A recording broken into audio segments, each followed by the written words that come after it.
One of the most common things you hear from men, everybody needs something from me. My family needs something from me. My parents need something from me. My kids need something from me. My wife needs something from me. My in-laws need something from me. My boss needs something from me. Everybody needs something. And if they get a phone call, it's not going to be about them. Hey, I just wanted to say salam. Are you doing okay? Is everything all right with you? Let's get together sometime. And even if someone calls and says, Assalamu alaikum, how are you? Already in your head is, how are you? But what do you really want? What's this call for? Nobody's getting in touch with you because they care about you. They're getting in touch with you because they care about something you can give them. Either you're a cash register or you're a service dispenser. You're a tool to be used. And that's it. Nobody else cares about you. Nobody actually sees you for who you are, right? And then you come to the masjid and you hear Muslims are all brothers. Assalamu alaikum, brother. And you give each other hugs and salams and dua for each other and all of that. That's great. And the moment you say, hey, can I talk to you for a minute? I'm busy. I'm kind of busy right now. Nobody has time for you. And take it a step further. In many families, people depend on you. You're providing, for example, right? And then all of a sudden you get sick and you lose your job.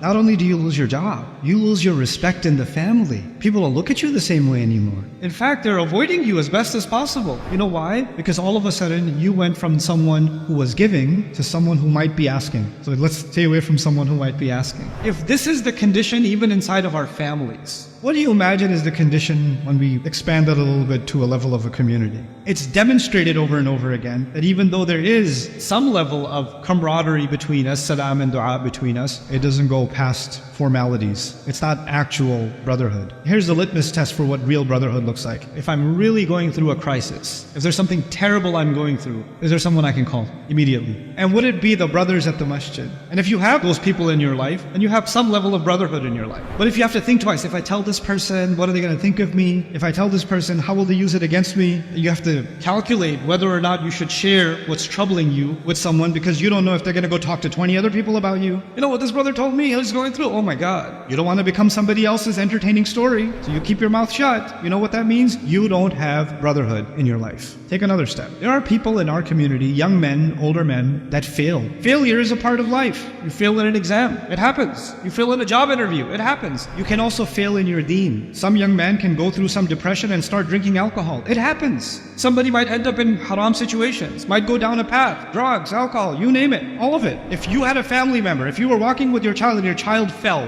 what would you do? You would just pick them up, scrape them off, put some band-aid on, put some antiseptic on. Let's heal this person. Let's fix them. What happens in our communities, in our circles, when somebody falls? Oh my God. Astaghfirullah. Look at the youth nowadays. You know what I found out? Abdul Kareem, you know what he's doing? La hawla wa la quwwata illa billah. I saw him coming out of this place. Inna lillahi wa inna ilayhi raji'un. Bro, somebody should talk to him. You know what that is? That person may be doing a sin. I would argue you're doing a much bigger sin. If you genuinely cared, number one, your mouth would be shut. And the only time it would open is to go reach out to him and give him a hug and say, hey, I'm here for you if you ever need to talk. And it will die with me. That would be you as a brother. This whole, I'm so concerned about our youth, and this is not brotherhood.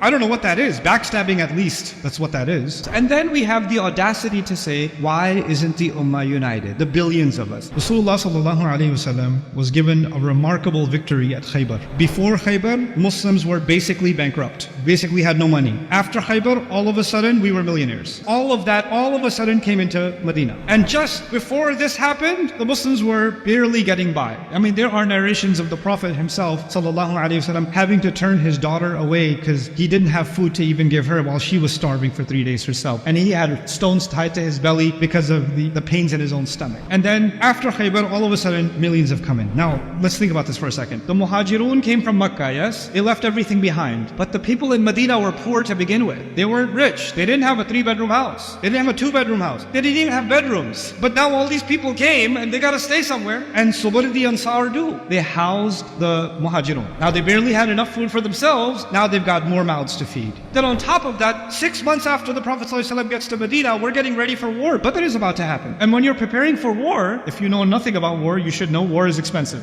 Who's going to spend the money on war? Well, the Muhajirun don't have any money because they left all of their money behind. Who's going to do all the expense? Who's going to have to make all the money and spend it? It's going to be the Ansar. So the Ansar are taking care of the Muhajirun, and now they're financing the bulk of whatever they can come up with to fight for the cause of Allah. From their perspective, as soon as they accepted Islam, they don't have their private life anymore. more. They have to share their little tiny space with somebody else. And on top of that, they're going to war. We're giving up our homes and we're getting killed. And they kept giving and giving and giving and giving and giving. And finally, we're millionaires. What happens? We got the millions. We need to nurture care. We need to nurture ukhuwah. That's where unity comes from. It doesn't come from videos and speeches and talks. It comes from you and me actually connecting, deeply connecting. Allah Azza wa Jal make us a people of genuine unity.